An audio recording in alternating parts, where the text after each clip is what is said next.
Happy Homebrew Wednesday, my friends.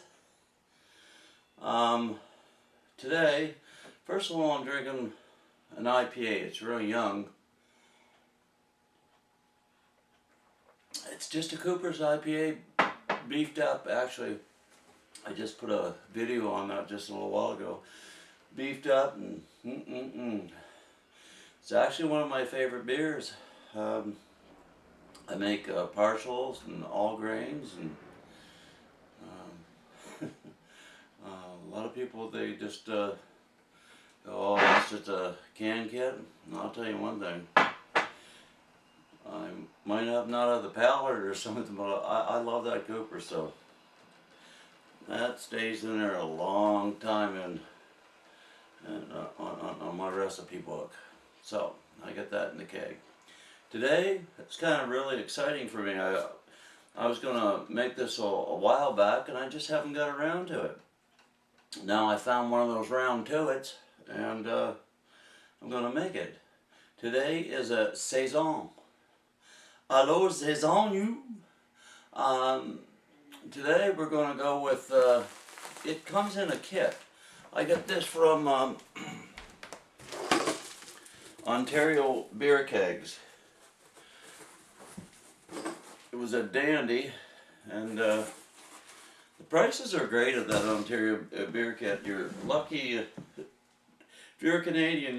You could well, they deliver anywhere, but it costs probably about $25. Excuse me, to do all this.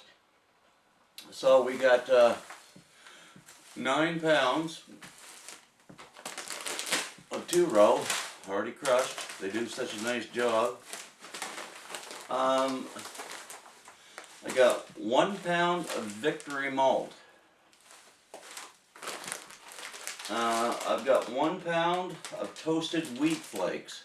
Never used the toasted wheat flakes. I've used the corn, the maize. So 9 pounds of 2-row, 1 pound of Victory, and 1 pound of toasted wheat flakes. Just says rest 150 Fahrenheit for 60 minutes. Well, I'm going to give it a 90 just in case. So then we have some hops. Hop-Taller, or Hallertauer.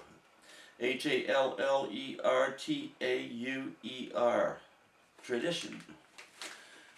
There's one of the hops. And Stringent Goldings, Styryan Goldings.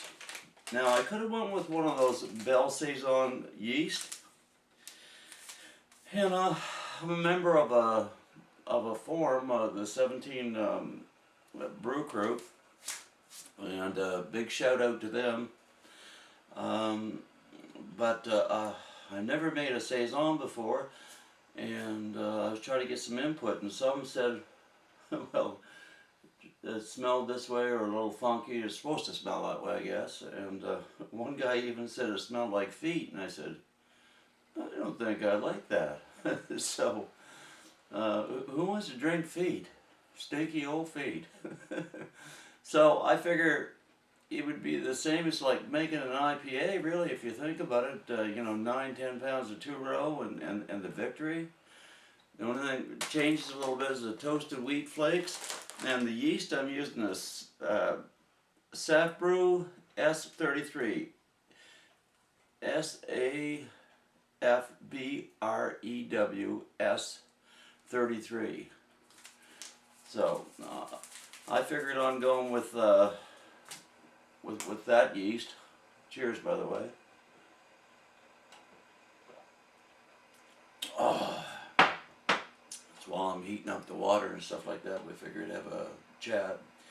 I'd like to give a big shout out to the Cheshire brewer over there in England.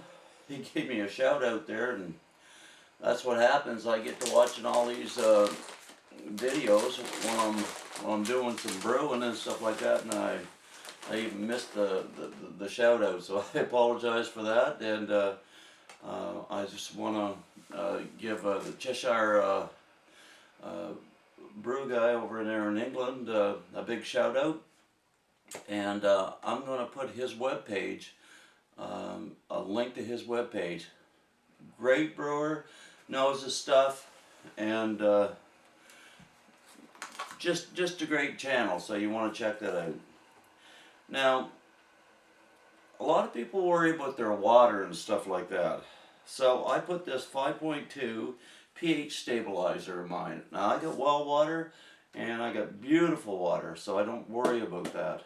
And I don't use it, of course, in my extracts or my partials, but I do with an all grain. So that'll bring you down to 5.2. I can never stress enough my Irish moss. I love those Irish moss. That'll knock that rate down there, and especially if you keg. And you can clear that completely, and you can put that in a secondary, and then you can keg it. Now, like Craig says in Craig Tube, I'm a big agree with him there too, is you don't want to put it in a secondary and then just bottle it, because you need a little bit of yeast. This is a kind of cool hat, eh? It's my redneck hat. So, I guess I did enough chatting and barking. So, cheers to everyone, and thanks a lot. All my subscribers, I really appreciate it, the input, and it's just a great community here, and I'm just realizing that more and more every day. So, why don't we just get started brewing? So, I'm going to nibble at this beer. Maybe I'll have one or two, maybe 3 or 4. Anyways, I'll get back to you. 17.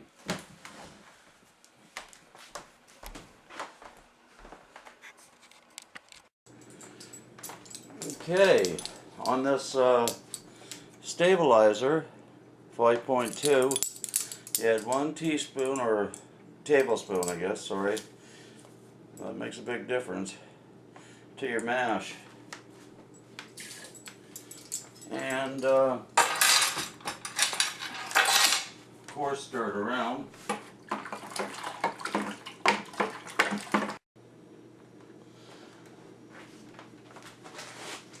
Okay, what I do is I took one of these coolers and I put a spigot and that on it. It's just an igloo, and I got a 26 by 26 or 26 by 30 mash bag. So you've heard brew in a bag? Well, this is brew in a mash. So I'm not going to bore you too much with this. So what we do is we just, first of all, just add the grains. Everyone knows that. And we just mix that in.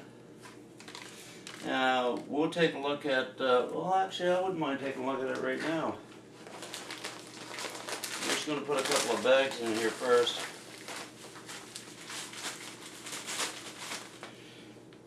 If it gets too long, guys, you just fast forward a little bit. Another 2 row going in.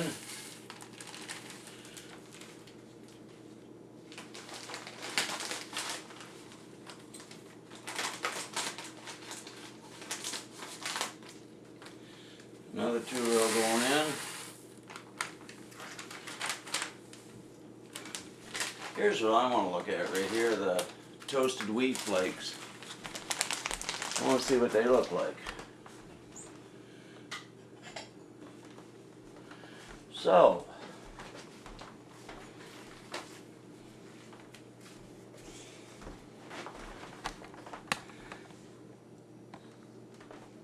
okay, so what we're going to do is take a look at this so anyone can see this.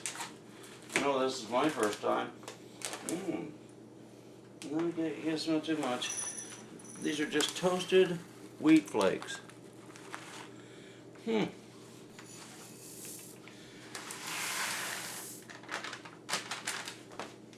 And I'll get back to you.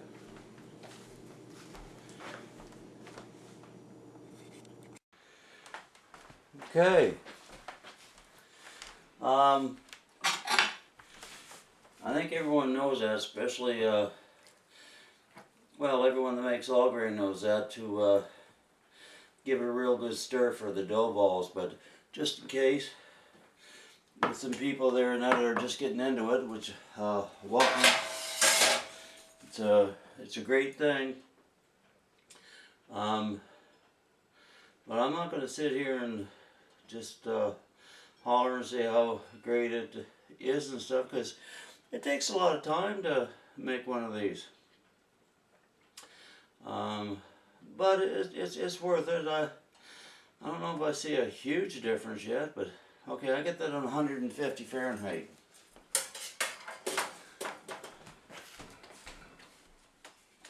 I give it a good stirring. Put that there like this.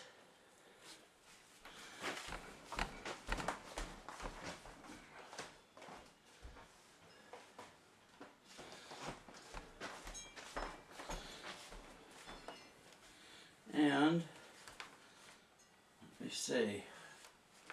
It's 11:30. It's around 11:30. So 12:30, 1 o'clock. It should be ready to put in the pot. So I don't know. I lost my beard, mate. So anyways, 17 everyone, and we'll get right back to you. Magic of camera.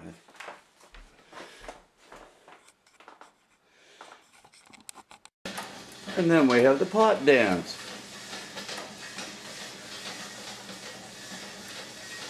The pot is dancing on me stove, waiting for that beers and clove. Wait till I just get the mash. I'll drink some more and then I'll get trashed. Sing the pot song.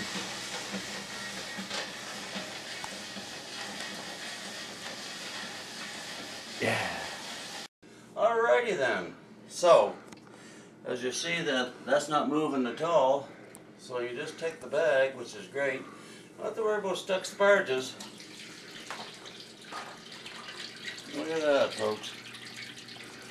Just lift that old bag up.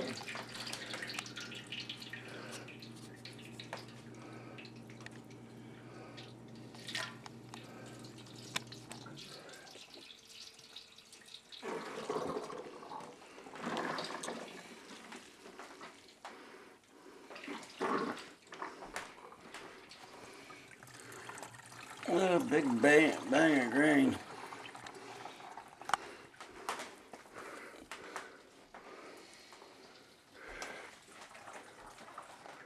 So, what I gotta do now is get some water together, and I'm gonna batch sparge this and get it up to 5 gallons. What I did was put this right here.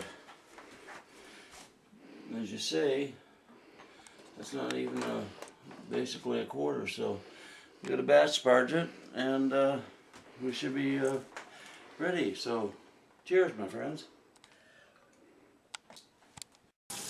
Okay, time to throw in the Irish moss. Don't forget the old Irish moss. Oh, the old Irish moss.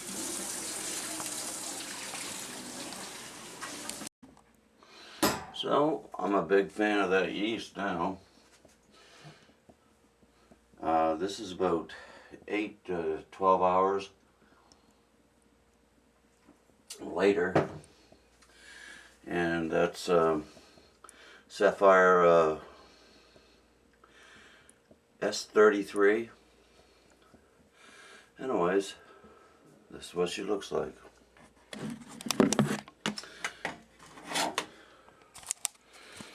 Yep. She's all put to bed. Hard to believe, isn't it? I've seen that much action since I was a teenager. Alrighty, over and out.